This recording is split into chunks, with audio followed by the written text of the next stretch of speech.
হুজুর সাল্লাল্লাহু আলাইহি ওয়াসাল্লাম বলেন, যেই ব্যক্তি আমার উপরে সকালে 10 বার সন্ধ্যায় 10 বার দরুদ শরীফ পড়বে, নালাতহু শাফাআতি ইলা ইয়াউমিল কিয়ামাহ, কিয়ামতের দিন আমার সুপারিশ তার কাছে পৌঁছবে, আমি নবী তার জন্য সুপারিশ করব।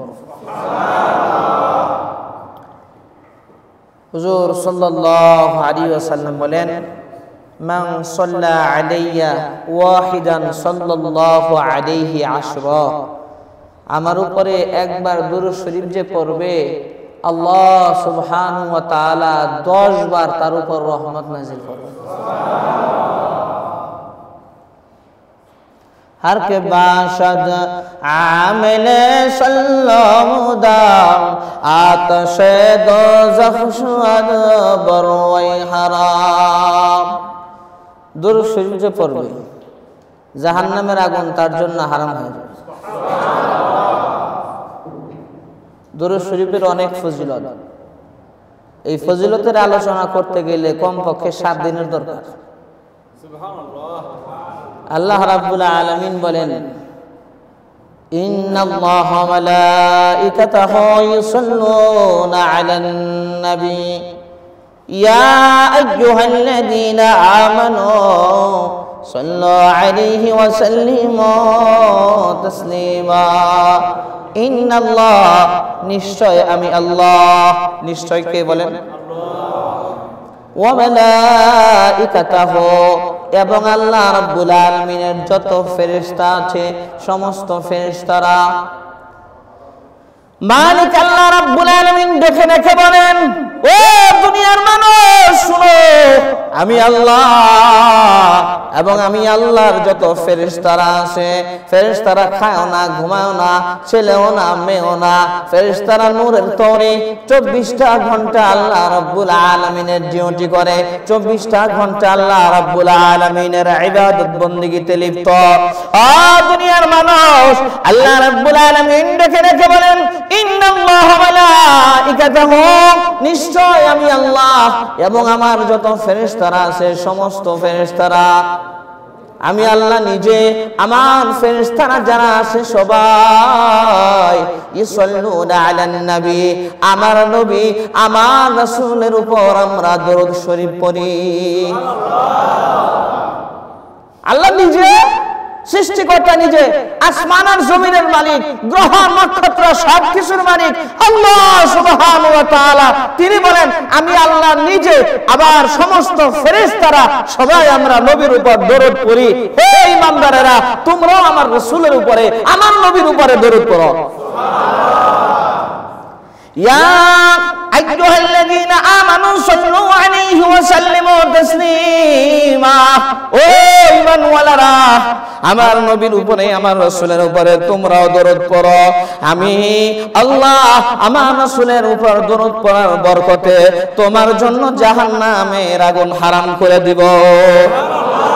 हर के बाशद आमिले सल्लमुदाम आतशे दोज़ख शुअद बरवई हराम। दुरूद शरीफের উপর যেই ব্যক্তি আমল করে, সব সময় দুরূদ শরীফ পড়তে থাকে, আল্লাহ রাব্বুল আলামিন তার উপর জাহান্নামের আগুন হারাম করে দেয়। কিতাবের মধ্যে আসছে, যদিও কিনা দাঈফ একটি ঘটনা, আবু বকর রাদিয়াল্লাহু তাআলা আনহু আল্লাহর রাসূলকে দাওয়াত করলেন। দাওয়াত করার পরে বাজার থেকে মাছ কিনে নিয়ে আসলেন। মাছ কিনে নিয়ে আসার পরে বিবিকে দিলেন, বিবি আমার রাসূলকে, আমার নবীকে আমি দাওয়াত করেছি, তুমি মাছটা সুন্দর মতো কেটে কুটে সুন্দর মতো রান্না করো। দুপুর বেলা আমার রাসূল, আমার হাবিব, আমার নবী দুপুর বেলা আমার বাসায় আসবেন, আমার বাসায় এসে খানা খাবেন, দাওয়াত করে এসেছি। এবার বিবি যখন সেই মাছটা সুন্দর মতো কাটলো আর চুলায় দিল, চুলায় যখন দেয়, আগুন যতক্ষণই জ্বালায়, কিন্তু আগুন জ্বালানো সত্ত্বেও সেই মাছ বিন্দু পরিমাণ কিছুই হয় না। ঘুমাই গেছেন? কোন সুবহানাল্লাহ। আমি যদি এত দূর থেকে আইসা, সেই শেরপুর, জামালপুর শেরপুর থেকে আইসা রাত ভরে আইসা আমি ওয়াজ করতে পারি, আপনারা কি সুবহানাল্লাহ কইতে পারবেন না? যে ঘুমাসবে এরা ধাক্কা মারবেন। ধাক্কা মারার পরে কি হবে পরে বুঝবো, আগে ধাক্কা দিবেন। কারণ কোরআন হাদিসের আলোচনা যখন হয় আসমান থেকে বৃষ্টির মতো রহমত নাজিল হয়। ফেরেশতারা কলম দিয়ে কুদরতি খাতার মধ্যে লিখতে থাকে, লেখ মনোযোগ সহকারে কে শুনতেছে, আল্লাহ রাব্বুল আলামিন ওর জিন্দেগীর সব গুনাহগুলো মাফ করে দিবেন। এই সব ভালো লাগে একটু আলহামদুলিল্লাহ। আল্লাহ নবী রেখে বলেন, ও দুনিয়ার মানুষ, আমার উপরে একবার দরুদ শরীফ পড়লে 10 বার রহমত নাজিল হবে, 10টা গুনাহ maaf হবে, 10টি মর্যাদা জান্নাতের মধ্যে তোমার বৃদ্ধি পাবে। আমার উপর দরুদ শরীফ পড়লে তার জন্য আল্লাহ রাব্বুল আলামিন জাহান্নামের আগুন হারাম করে দিবে। দরুদ শরীফের এত ফজিলত, আল্লাহ নবী যোহরের নামাজের পরে হযরত আবু বকর সিদ্দিক রাদিয়াল্লাহু তাআলা আনহুর বাসায় চলে গেলেন। আবু বকর রাদিয়াল্লাহু তাআলা আনহু বললেন, প্রাণপ্রিয় তোমার স্ত্রী কোথায়? তরকারি নিয়ে আসো, খাবারটা নিয়ে আসো। আল্লাহ রাসূল হাজির হয়ে গেছেন, স্ত্রী পেরেশান হয়ে গেছে। আগুন জ্বললে তো মাছের কিছু হয় না, বারবার আগুন নিভে যায়। এই কথা কেমনে বলবো? আবু বকরকে কেমনে বলবো? আবু বকর তো আল্লাহর রাসূলকে নিজের জীবনের চাইতে বেশি ভালোবাসেন। যদি বলি খানা রেডি হয় নাই, আমার সাথে রাগ করবে। অনেক মানুষ আছে বাসায় গেলে দেখবেন স্ত্রীর সাথে খালি রাগারাগি করে, আসে না নাই? নামাজ 5 ওয়াক্ত পড়ে, তাহাজ্জুদের শাখাওয়াবিন পড়ে, পিরিশ মিশাবেরও মুরিদ হয়েছে, বউর সাথে ভালো আচরণ নাই, মা বাবার সাথে ভালো আচরণ নাই, তোমার এই নামাজে কোনো লাভ হবে না, তোমার এই দান সদকায় কোনো লাভ হবে না, তোমার এই সফি আর বুজুর্গিতে কোনো লাভ হবে না। কারণ স্ত্রীরও হক আছে, আবার মা বাবারও হক আছে। মা বাবার হক আদায় করতে হবে, স্ত্রীর হক আদায় করতে হবে, সন্তানদের হক আদায় করতে হবে। প্রত্যেকের জায়গায় হক আছে।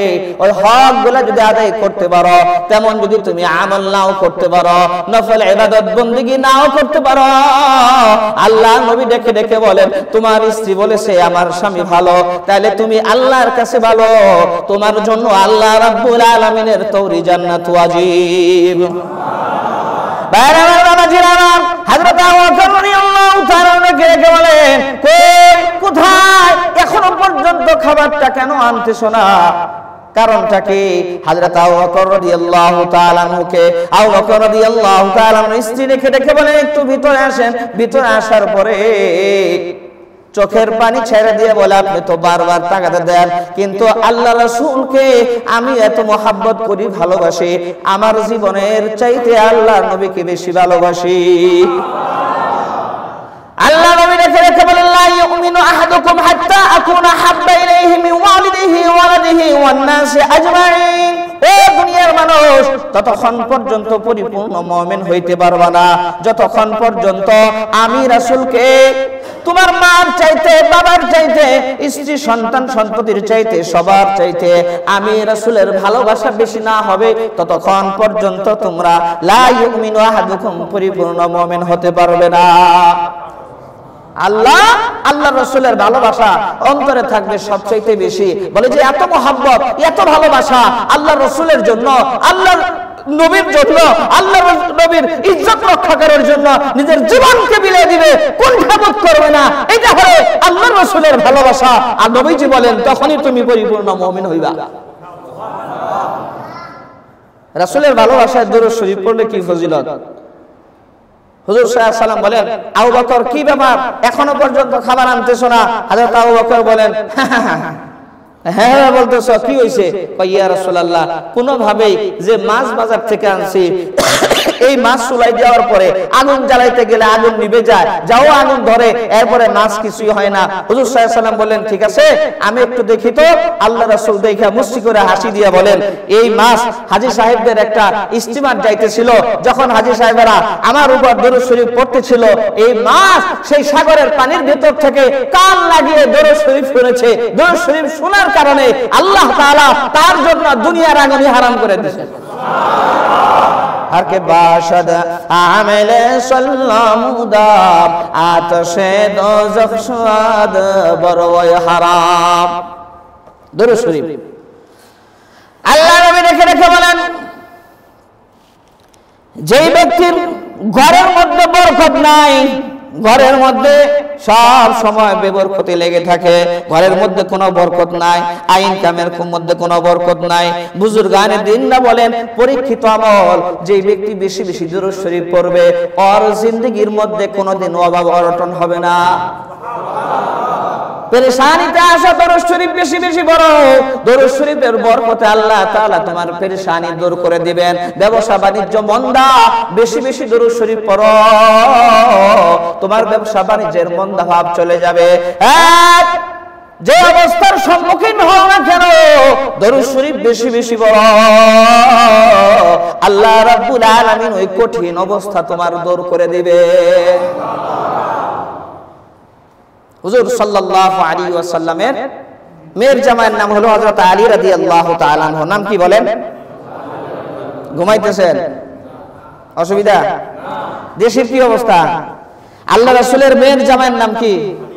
আলী রাদিয়াল্লাহু তাআলা আনহু। কামুসকেল্লা দুর্গের দরজা ঢাল বানায় যিনি যুদ্ধ করেছিলেন, বলে যে এক হাতে কামুসকেল্লা দুর্গের দরজা আর এক হাতে হলো তরবারি। এই যে দরজা দিয়ে হযরত আলী রাদিয়াল্লাহু তাআলা আনহু ঢাল বানিয়েছিলেন, সেই দরজার ওজন ছিল 1-2 মণ না, 80 মণ ওজন। 80 মণ ওজনের পাল্লা দরজা এক হাত দিয়ে উঁচু করেছেন হযরত আলী রাদিয়াল্লাহু তাআলা আনহু। এটা হলো ইমানের শক্তি, ইমানের কুওয়াত। আর আপনি আর আমি 10 আর 20 কেজি 1 মণ উঁচা করতে গেলে কাম সারা কয় বাবারে বাবা মরছি, বাবারে বাবা কি অসুবিধা মরছি। হযরত আলী রাদিয়াল্লাহু তাআলা আনহু যুদ্ধ শেষে এবার উনি চিন্তা করলেন কি ব্যাপার, কামুসকেল্লা দুর্গের যে দরজা ছিল 80 মণ ওজন, সেই দরজা আমি এক হাত দিয়ে উঁচা করলাম, দেখি তো এখন উঁচা করতে পারি কিনা। যুদ্ধের পরে টেস্ট করতেছেন, দরজা যখন 2 হাত দিয়ে ধরছেন, আগে কিন্তু 1 হাত দিয়ে ধরে উঁচা করেছেন, এখন যুদ্ধের পরে যখন 2 হাত দিয়ে দরজা ধরেন, দরজা উঁচা হবে তো দূরের কথা, দরজা নাড়াইতেই পারতেছেন না। আবার আবার আবার আবার আবার আবার সময় কম মিয়া, সময় এমনি সংক্ষিপ্ত শর্টকাট। আলমগীর ভাই এর মধ্যে আবার আজকে আজান দিয়েছে দেরিতে, কই গেল এটা? আল্লাহু আকবার। আল্লাহ নবী রেখে বলেন, ও আলী, কামুসকেল্লার দরজা উঁচা করার জন্য চেষ্টা করতেছে, বলে যে হ্যাঁ ইয়া রাসূলুল্লাহ, যুদ্ধের সময় যখন হয়েছে নারায়ে তাকবীর আল্লাহু আকবার যখন বলেছি, এক হাতে তরবারি আর এক হাতে দরজা নিয়ে উঁচু করে ঢাল বানিয়ে তারপরে যুদ্ধ করেছি, এখন তো আমি নাড়াইতেই পারতেছি না। আল্লাহ নবী মুস্কি মুস্কি হাসেন আর বলেন, আলী, যুদ্ধের সময় তুমি যখন আল্লাহু আকবার বলেছ, ওইটা তোমার গায়ের শক্তি ছিল না, ওইটা ছিল ঈমানি কুওয়াত, ঈমানি শক্তি, ঈমানি শক্তি, ঈমানি শক্তি। ওটা ছিল তোমার ইমানি শক্তি। আর এখন তুমি গায়ের শক্তি টেস্ট করার জন্য দরজা উঁচা করতে গেছো, এখন তোমার পরীক্ষা হয়ে গেছে। দেখছো ইমানি শক্তি, মুসলমান মুমিনের ইমানি শক্তি এত, এর কোনো এক্সাম্পল দিয়ে শেষ করা যাবে না। কি পরিমাণ যে ইমানি শক্তি ঈমানওয়ালার, এর কোনো হদ নাই, এর কোনো লিমিট নাই। যার যত বেশি ঈমান তার তত বেশি ইমানি শক্তি। হযরত আলী রাদিয়াল্লাহু তাআলা আনহুর কাছে গেছে, বলে যে এক ভিক্ষুককে পাঠাইছে আবু জেহেল, উতবা, শাইবা, ওলীদ ইবনে মুগীরা, শয়তানের দলেরা। গেছে ভিক্ষুক, বলে যে আমি ক্ষুধার্ত, কিছু দেন। ওই যে মুহাম্মাদের মেয়ের জামাই বসে রইছে, এর কাছে যাও, হ্যাঁ তোমাদেরকে কিছু দিবে। এটা হলো মজা, তাকে ছোট বানানোর জন্য। জানে হযরত আলী রাদিয়াল্লাহু তাআলা আনহুর কাছে এই মুহূর্তে কিছুই নাই, ঘরে খাবার নাই, ঘরে বাজার নাই, কিছুই নাই, টাকা পয়সা নাই, 1 টাকাও পকেটে নাই।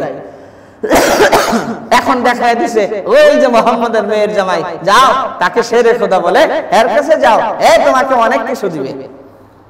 যখন ওই ভিক্ষুক হযরত আলী রাদিয়াল্লাহু তাআলা আনহুর সামনে গেছে, হযরত আলী রাদিয়াল্লাহু তাআলা আনহু বলতেছেন, তোমারকে কি ওই যে ওরা পাঠাইছে, এরা পাঠাইছে, ওলীদ ইবনে মুগীরা, আবু জেহেল, উতবা, শাইবা, এরা পাঠাইছে? বলে যে হ্যাঁ এরাই পাঠাইছে।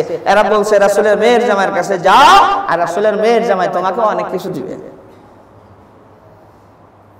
হ্যাঁ আলী রাদিয়াল্লাহু তাআলা বলেন, হে ভিক্ষুক, মুষ্টি বন্ধ করো। হাতের মুষ্টি বন্ধ করো। যখন ভিক্ষুক মুষ্টি বন্ধ করছে, বন্ধ করার পরে হযরত আলী রাদিয়াল্লাহু তাআলা কি যেন পয়রা ফু দিবেন, কি যেন করছেন, করার পরে ফু মেরে দিয়েছেন। যাও, তোমার এই মুষ্টি তুমি খুলবা না, ওই শয়তানের দলের কাছে যায় তারপরে খুলবা। এর আগ পর্যন্ত তোমার এই বদ্ধ মুষ্টি, তোমার এই বন্ধ মুষ্টি তুমি খুলবা না, ওদের সামনে গিয়ে খুলবা। যাও। তো ভিক্ষুক চলে গেছে ওদের সামনে, কয় কি দিল? এই ভিক্ষুক তোমাকে কি দিল? এরা মানিক্য জওহরাত, স্বর্ণ রূপা, টাকা পয়সা অনেক কিছু দিছে, তাই না? হাতে তো কিছু দেখা যায় না। দেখি মুষ্টি বন্ধ করে রাখছো, খোলা তো দেখি কি দিছে। এই যে দেখেন, মুষ্টি যখন খুলছে দেখে হাতের ভিতরে সাজ নাদের দামি একটা মুক্তা তৈরি হয়ে গেছে। সবাই আশ্চর্য, এই মুহূর্তে আলীর কাছে কিছু নাই, এত দামি মুক্তা, সাজ নাদের মুক্তা, এটা কই পাইলো কোথায়? এরা চলে গেছে হযরত আলী রাদিয়াল্লাহু তাআলা কে ডাইরেক্ট জিজ্ঞেস করার জন্য, এ আলী, তোমার কাছে তো কিছুই নাই আমাদের জানা মতে, তোমার পকেটে কোনো টাকা পয়সা নাই, তোমার কাছে কোনো মাল ধন সম্পদ কিছু নাই, তোমার ঘরের তোমার স্ত্রী না খাওয়া, তোমার সন্তানরা না খাওয়া, এই মুহূর্তে এত দামি মুক্তা তুমি কোথা থেকে আনলে, কোথা থেকে তুমি পেলে? হযরত আলী রাদিয়াল্লাহু তাআলা মুস্কি মুস্কি হাসেন। মুস্কি হাসি হুজুর সাল্লাল্লাহু আলাইহি সাল্লাম অধিকাংশ সময় মুস্কি হাসতেন, বলেন না সুবহানাল্লাহ। আল্লাহ রাসূলের হাসি যে কি ছিল, কত সুন্দর ছিল। আল্লাহ রাসূলের দাঁত যখন বের হইতো মনে হয় যে মুক্তার দানা বের হয়েছে, আর যখন আল্লাহ রাসূল হাসতেন ওই দাঁতের সৌন্দর্য এমন ভাবে আলোকিত হয়ে যাইতো, অন্ধকার জায়গা আলোকিত হয়ে যাইতো। হাসান আর হুসাইন রাদিয়াল্লাহু তাআলা বলতেন, না না, আমরা এই ঘর থেকে ওই ঘরে যাব, একটু লাইট ধরো না। লাইট? কয় লাইট ধরবো? বলে যে হ্যাঁ। একটু হাসি দিতেন, যখন একটু হাসি দিতেন সাথে সাথে বলে যে বিদ্যুতের মতো আলো হতো, আর বলতেন যা যা যা তাড়াতাড়ি ওই ঘরে যা। আপনার আমার দাঁত থেকে আলো বের হবে তো নাকি? হ্যাঁ, দাঁত থেকে বের হবে আলো না, দাঁত থেকে খালি গন্ধ আসে। ব্রাশ না করলে, মেসওয়াক না করলে গন্ধ আর গন্ধ সহ্য করা যায় না। অবশেষে ডাক্তারের কাছে যাইতে হয়। হ্যাঁ, কত ডাক্তার দেখাইলাম, কাম হয় না তো হুজুর, কি করি? দাঁত গন্ধ, দুর্গন্ধ, এটা আরেকটা রোগ। আল্লাহ রাসূল এমন মানুষ ছিলেন, মাথা থেকে পা পর্যন্ত বিন্দু পরিমাণ কোনো ত্রুটি ছিল না। সুন্দর, এত সুন্দর ছিলেন, দাঁত এত সুন্দর ছিল, চেহারা এত সুন্দর ছিল, মাথা থেকে পা পর্যন্ত এত সুন্দর ছিল। সাহাবায়ে কেরামরা বলেন এইটার বর্ণনা দিয়ে শেষ করা যাবে না। আল্লাহ নবীর স্ত্রী হযরত আয়েশা রাদিয়াল্লাহু তাআলা কে বলেন, ও দুনিয়ার মানুষ শুনো, হযরত ইউসুফ আলাইহিস সালাতু ওয়াস সালামকে দেখে, ইউসুফ আলাইহিস সালাতু ওয়াস সালামের সৌন্দর্যতা দেখে জুলাইখার বান্ধবীরা তাদের হাত কেটে ফেলেছিল।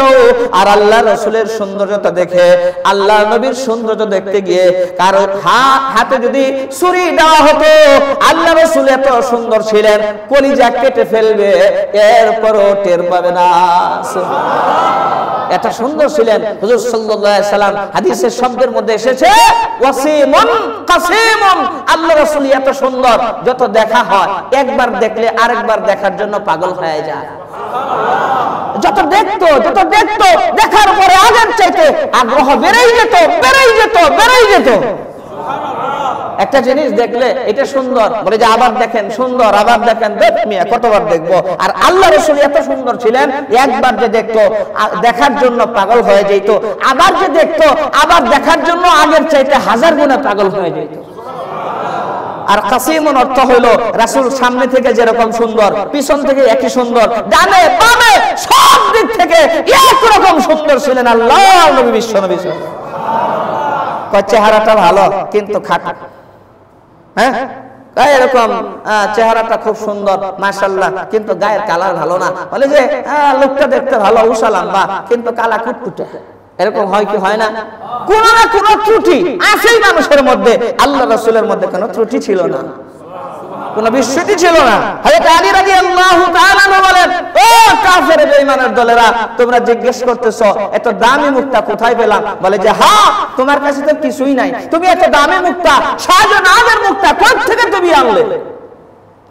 হযরত আলী রাদিয়াল্লাহু তাআলা বলেন, ওই ভিক্ষুককে যখন তোমরা পাঠাইছো আমার কাছে তো কিছু নাই। আর আল্লাহ নবী বলেছেন যে কখনো কাউকে খালি হাতে ফিরাইয়া দিবা না।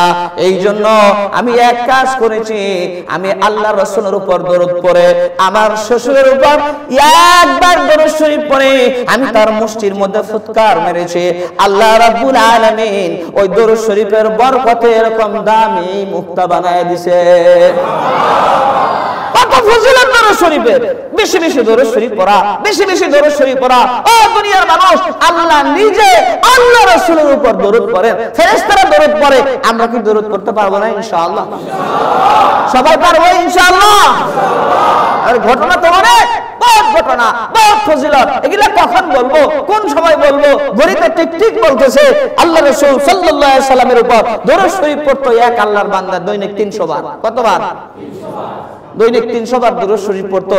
সে তার ছেলেকে নিয়ে হজের সফরে চলে গেছে। হজের সফরে যখন চলে গেছে, রাস্তায় গিয়ে সে অসুস্থ হয়ে মারা গেছে। মারা যাওয়ার পরে তার ছেলে দেখলো তার বাবার চেহারা বিকৃত হয়ে গেছে, বিকৃত হয়ে এরকম আপনার শুয়োরের মতো চেহারা হয়ে গেছে। এই ছেলে চিন্তা করলো আমার বাবা মারা গিয়েছে, এটা আমি মানুষদেরকে কেমনে বলবো? তার চেহারা পরিবর্তন হয়ে গেছে কোনো গুনার কারণে, কোনো অন্যায়ের কারণে পরিবর্তন হয়ে গেছে। সে পেরেশান হইতে হইতে টেনশন করতে করতে গাছের সাথে হেলান দিয়ে যখন ঘুমায় গেছে, ঘুমের মধ্যে স্বপ্নে দেখে এক সুন্দর চেহারা বিশিষ্ট, ওই রকম সুন্দর চেহারার মানুষ এই ছেলে জীবনেও দেখে নাই। আয়েশা ওই যে তার বাবা মারা গেছে, বাবার উপর থেকে চাদরটা সরায়া এরপরে তার চেহারার মধ্যে হাত বুলাইয়া দিছে, আর পূর্ণিমার চাঁদের মতো সুন্দর হয়ে গেছে। আবার কন্যা সুবহানাল্লাহ। ওই ছেলে সঙ্গে সঙ্গে ওই লোকের পা জড়ায় ধরছে, পা জড়ায় ধরে বলতেছে কে গো আপনি?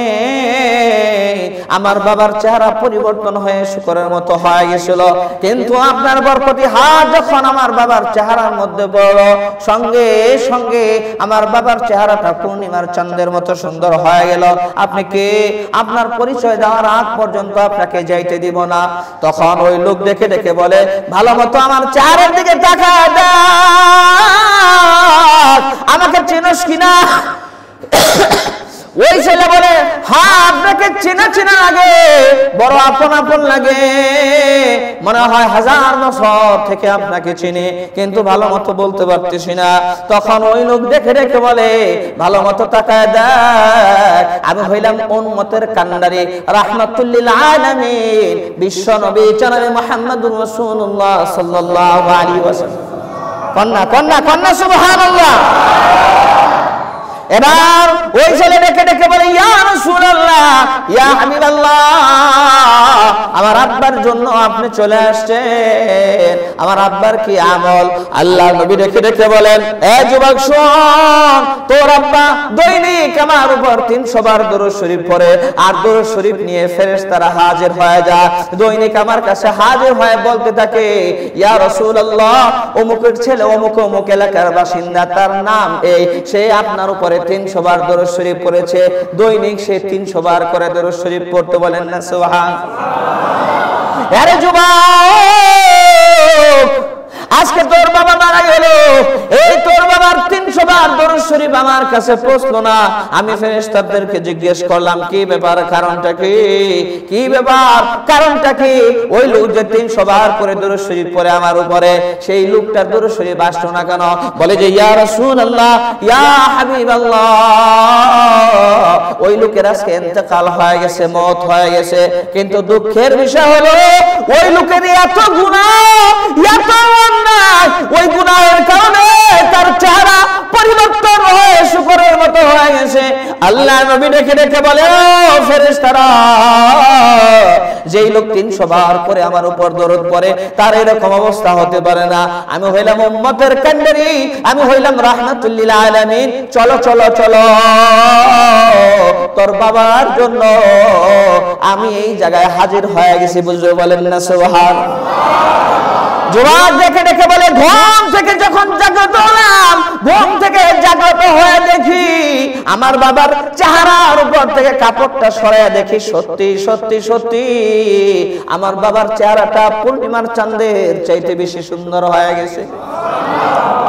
আর কে বাশদা মিলে সাল্লামুদাম আতশে দোজখ শাদ বরওয়াই হারাম। জোরে কন্না সুবহানাল্লাহ। পড়ব দরুদ শরীফ পড়ব ইনশাআল্লাহ।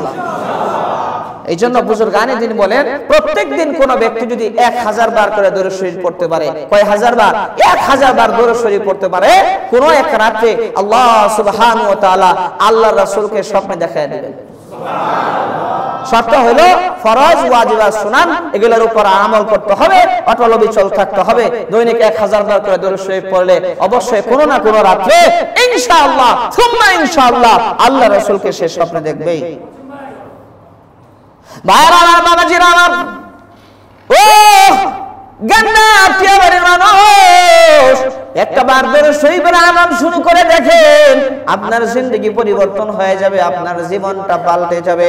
আগের যেই জিন্দেগি ছিল আর দরুদ শরীফ পড়ার জিন্দেগি সম্পূর্ণ আলাদা একটা জিন্দেগি হবে। শুধু ওয়াজ শুনেন না, শুধু কান দিয়ে ঢুকাইয়া, এক কান দিয়ে ঢুকাইয়া আরেক কান দিয়ে বের করে দেন না, দিলের কান দিয়ে শুনেন। দিনের কানে কথা বলি শোনো ভাই, মাটির কানে কথা শুনে ফায়দা নাই।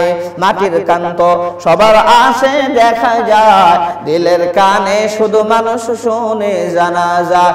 এই যখন গোশে দিল বায়াদ শোনো, গোশে গোল এই জানদার দেশে সো, গোশে গোল বা জুমলা মখসুস না সাল আদমাত। দিলের কানে কথা বলি শোনো ভাই, মাটির কানে কথা শুনে ফায়দা নাই।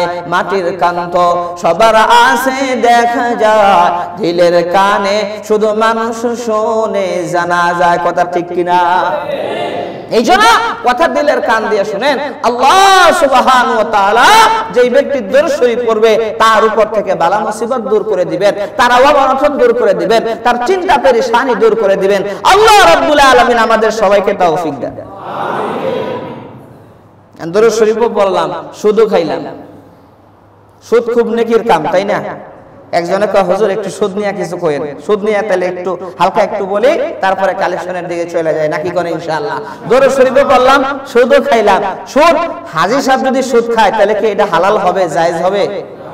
ইমাম সাহেব যদি খায়, বাইতুল মুকাররমের খতিব সাহেব যদি সুদ খায় তাহলে এটা হালাল জায়েজ হয়ে যাবে, তাই না? হ্যাঁ, এমপি সাহেব যদি খায়, প্রধানমন্ত্রী যদি সুদ খায় তাহলে এটা হালাল হবে?